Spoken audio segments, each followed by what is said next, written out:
Live ভিডিওই করতাম, কিন্তু আজ মেঘ জলের দিন, নেটওয়ার্কের প্রবলেম আসতে পারে, এই কারণে লাইভ ভিডিওতে যাচ্ছি না।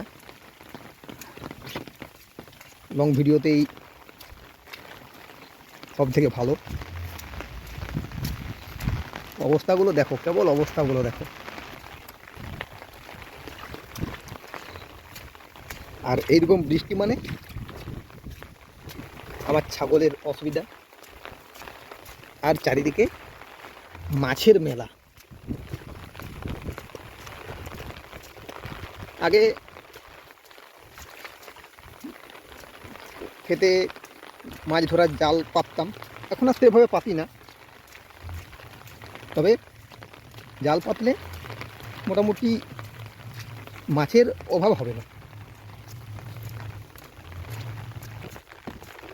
এখানে আমাদের সেই বড় পুকুরটার কাছে তোমাদের নিয়ে যাই। বড় পুকুরটার পাড়ে যে ধান ক্ষেতগুলো ছিল, সেইগুলো সব ডুবে একেবারে পুকুরটার সাথে লেবেল হয়ে গেছে। পুকুর আর ধান ক্ষেত সব এক, জমির আল ভেসে জল যাচ্ছে।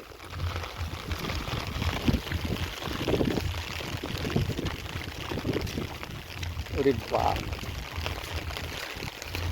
কোথায় নিয়ে যাব আমি সেটাই খুঁজছি, কোন দিকে তোমাদের নিয়ে যাব ওই বড় পুকুরটা দেখাতে।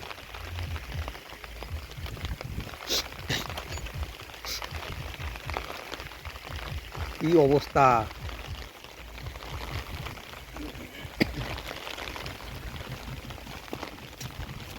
এইদিকে যাই। এই বছর চাষিরা ধান চাষের আশা ছেড়েই দিয়েছিল, কেউ ভাবেনি যে ধান চাষ হবে।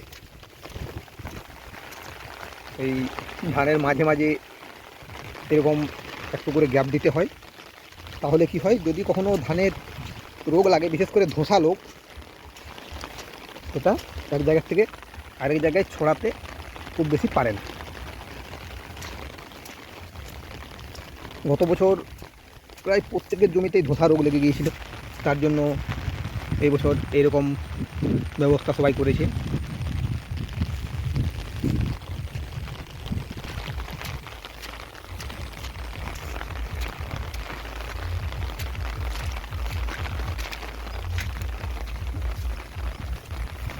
এইদিকে যাই।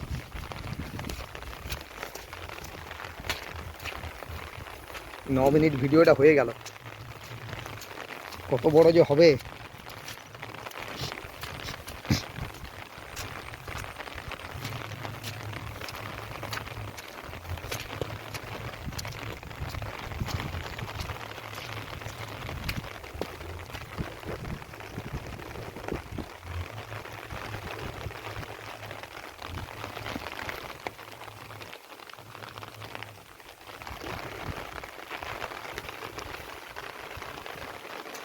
দেখো এই ধান জমিগুলো, আর এখানে পুকুরটা আমাদের, ওই যে সব এক হয়ে গেছে।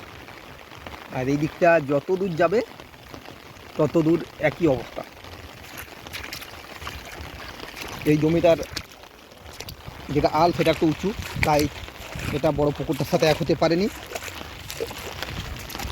কিন্তু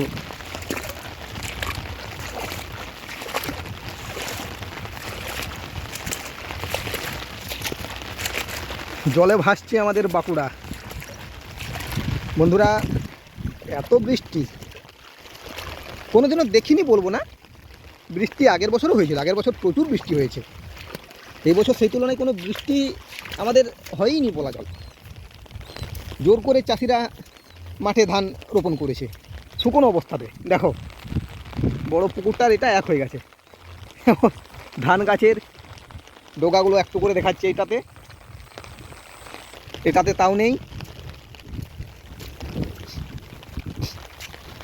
এই বড় পুকুরটার যে মেন যে আল, সেটা যদি আর 1 ফুট উঁচু হতো, তাহলে এই যে মাঝের এই আলটা, এটাও ডুবে এই জমিটা এক হয়ে যেত।